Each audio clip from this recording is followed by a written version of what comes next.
समय की बात है। एक छोटे और शांत गांव में, जो हरे भरे पहाड़ियों के बीच बसा हुआ था, एक धनी जमींदार श्री रेड्डी रहते थे। उनके पास उपजाऊ जमीन के विशाल हिस्से थे, जो हर साल भरपूर फसल देते थे। श्री रेड्डी एक शानदार घर में रहते थे और आरामदायक जीवन जीते थे। कभी भी अपनी अगली भोजन की चिंता नहीं करते थे। इसके विपरीत एक गरीब किसान रामू अपने परिवार के साथ गांव के किनारे एक साधारण झोपड़ी में रहता था। रामू के पास थोड़ी सी जमीन थी, जो केवल कुछ सब्जियां और थोड़े से अनाज उगाने के लिए पर्याप्त थी। वह सुबह से शाम तक कड़ी मेहनत करता था और अपनी फसलों की बहुत देखभाल करता था। अपनी कड़ी मेहनत के बावजूद रामू का गुजारा मुश्किल से होता था। उसे अक्सर खुद भूखा रहना पड़ता था ताकि उसके बच्चे खा सके, और वह उनके भविष्य की चिंता करता रहता था। एक साल गांव में भयंकर सूखा पड़ा।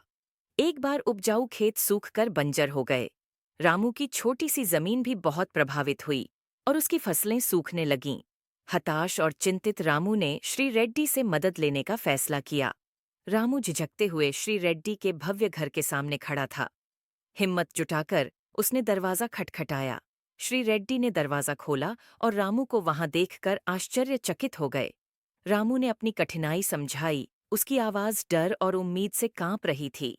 उसने श्री रेड्डी से कुछ बीज और पानी उधार देने की गुजारिश की, ताकि वह अपनी फसलों को बचा सके और अपने परिवार का भरण पोषण कर सके। श्री रेड्डी ने ध्यान से सुना। भले ही उनके पास बहुत कुछ था, वे हमेशा एक सख्त और चतुर व्यक्ति माने जाते थे। लेकिन रामू की ईमानदारी और दृढ़ संकल्प ने उनके दिल को छू लिया। उन्होंने महसूस किया कि वे कितने भाग्यशाली थे और रामू कितनी कठिनाइयों के बावजूद मेहनत कर रहा था। कुछ देर सोचने के बाद श्री रेड्डी मुस्कराए और बोले, रामू, मैं तुम्हारी मदद करूंगा। मैं तुम्हें बीज और पानी ही नहीं दूंगा, बल्कि अपनी जमीन का एक हिस्सा भी उधार दूंगा। तुम फसल का आधा हिस्सा अपने पास रख सकते हो। रामू अपने कानों पर विश्वास नहीं कर सका। उसकी आंखों में आभार के आंसू भर आए।